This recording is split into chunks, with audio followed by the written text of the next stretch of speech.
À environ 2500 milles de l'arrivée, les leaders de ce Vendée Globe doivent franchir un nouveau passage à niveau, une barre anticyclonique très étendue, passage obligé avant un nouveau système météo plus favorable. C'est pas simple de trouver le bon compromis est-ouest là pour remonter. Commencer à vraiment être sous l'influence de l'anticyclone. Puis on va s'approcher tout doucement du coup de la transition vers le train des dépressions quoi. Il y aura quelques empannages, quelques changements de voile. Il commence à y avoir un peu plus de trafic maritime aussi. Donc voilà, faut être un peu plus vigilant. Derrière Charlie Dalin et Louis Burton, plus à l'ouest, Thomas Ruyant ne peut que constater avec frustration son déficit de vitesse causé par l'absence de son foil bâbord. Je sens le truc un petit peu filé, même si de toute façon je sais que je ne laisserai pas la faire comme ça, mais je sais la machine que j'ai entre les mains, je sais qu'elle est diminuée, et ouais, c'est dur de ne pas pouvoir rivaliser avec les bateaux qui sont autour du moi là, c'est en ce moment, car ça ira mieux là dans quelques jours. Il y a un petit côté frustrant dans tout ça, parce que c'est la fin de la régate. Ces derniers jours, on a pu constater la différence de vitesse entre les bateaux à foil et ceux à dérive, mais aussi entre les nouveaux foilers et les plus anciens. Les foils sont petits et donc ça pousse pas. Mais bon, c'est comme ça, j'avais pas les budgets pour les changer et donc c'est resté comme ça. Tous les mecs qui sont des foils plus importants, ils sont en train d'aller 2-3 nœuds plus vite que moi. Donc les foils sont des très très petits types et donc la poussée elle est vachement réduite quoi.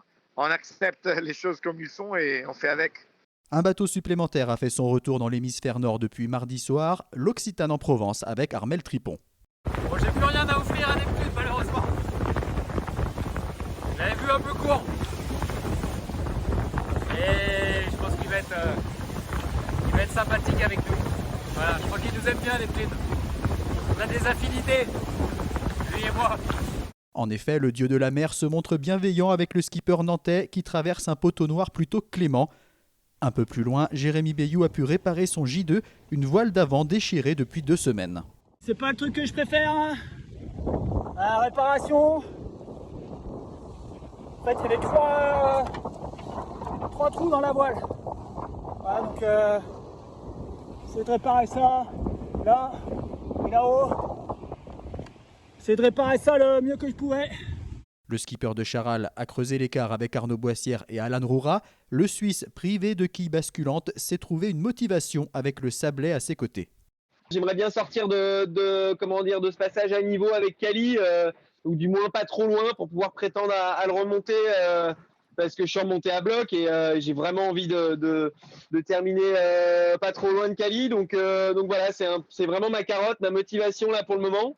Sachant que j'ai un bateau handicapé, donc il faut donner encore plus que les autres. Et voilà, c'est forcément plus fatigant, mais je m'accroche parce que j'ai envie de bien faire jusqu'au bout et de passer cette ligne d'arrivée la tête haute. Au pointage de 15h ce mercredi, Charlie Dalin toujours en tête avec environ 120 000 d'avance sur Thomas Ruyant et Boris Herman. Louis Burton, décalé à l'ouest, est en 4e position. Armel Tripon, 11e, est en train de fondre sur Maxime Sorel. Derrière, pas de grands changements. Jérémy Bayou est toujours 14e, Arnaud Boissière 15e. Stéphane Lediraison, Didac Costa et Kojiro Shiraishi luttent dans du vent faible. À l'arrière, Alexia Barrier et Harry Uzela ont encore entre 1000 et 1200 milles à parcourir jusqu'au Cap Horn. Quant à Isabelle Joschke, contrainte à l'abandon, elle est à environ 600 milles de Salvador de Bahia. Ne pouvant plus bloquer sa quille, elle ne doit pas faire gîter son bateau et avance très lentement vers le Brésil. À ce rythme-là, je ne suis pas inquiète pour ma sécurité. Et puis je profite de ces moments pour me reposer, pour profiter de l'océan, du climat qui est un vrai climat tropical maintenant. Je sais que dans quelques jours, je serai dans la cohue d'une grande ville. Alors pour l'instant, ça me fait du bien d'être dans le silence, d'avoir cette transition, que cette aventure se termine en douceur.